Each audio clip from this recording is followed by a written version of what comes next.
DA has convened a special grand jury that could hear evidence and weigh possible criminal charges against Trump, his staff, and his family. We know investigators have heard from several witnesses in Trump's inner circle, including his longtime CFO, Alan Weisselberg.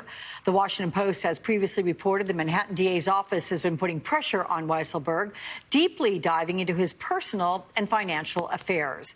Well, joining me now is Jennifer Weisselberg, the former daughter-in-law of Trump Organization CFO Alan Weisselberg. Jennifer, I'm glad to talk with you.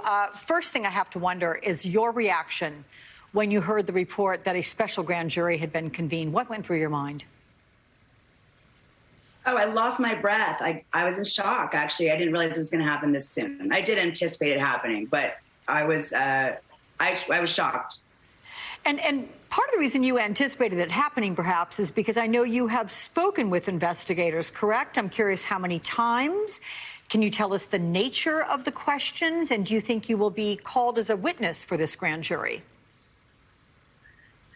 I was called originally by the Attorney General's office, which now has combined efforts with the DA back in September after Alan Weisselberg was deposed in July and August of 2020.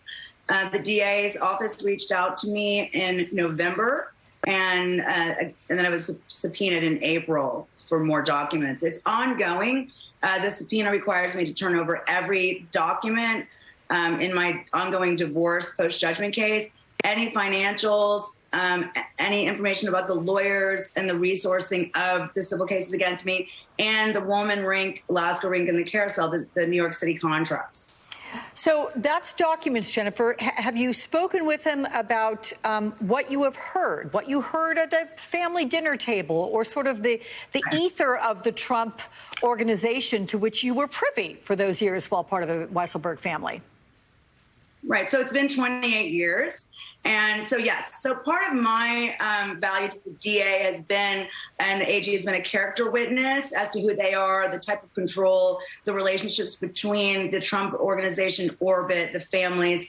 But also, yes, I did meet with the DA's office as a witness already in my role, anything I had to do with the Trump Organization itself or the players that are being looked at. And then also one meeting was about Barry Weisselberg and his role, and specifically about compensation, questions they had about tax, possible illegal tax exemptions, but compensation and perks. And then a separate meeting with the big guns was about Alan Weisselberg. So I want to take a listen with you to part of the exchange I had yesterday with the former Trump Organization executive Barbara Rez. Here's part of that. Take a listen with me.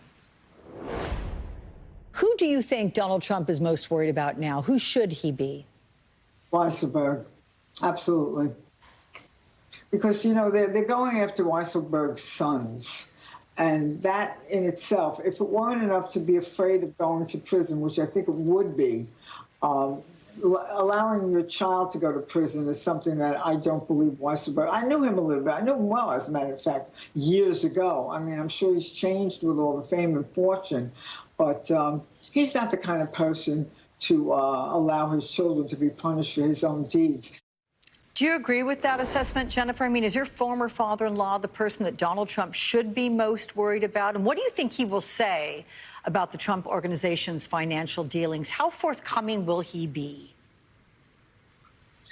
I think that Barbara's correct. But I do think that I read something else that she said. I do think that it's been a while since Barbara was around. Like she just said, they have changed. They've changed dramatically when they came into power with the presidency. They really went to their heads. They were extremely enabled and had no accountability. So Weisselberg does lie. He has perjured himself with the Presidential Inaugural Committee, with most depositions. He looks like he was trying to avoid the inevitable, but now that there's a personal criminal probe on him and they are going really hard on his children, Barry and Jack, I agree with Barbara. He's going to flip. He will flip. How hard is that going to be for him, given the lifestyle that paralleled his work with the Trump Organization? I presume it's a very pleasant, comfortable lifestyle, and that there may be a sense of loyalty to Donald Trump, certainly.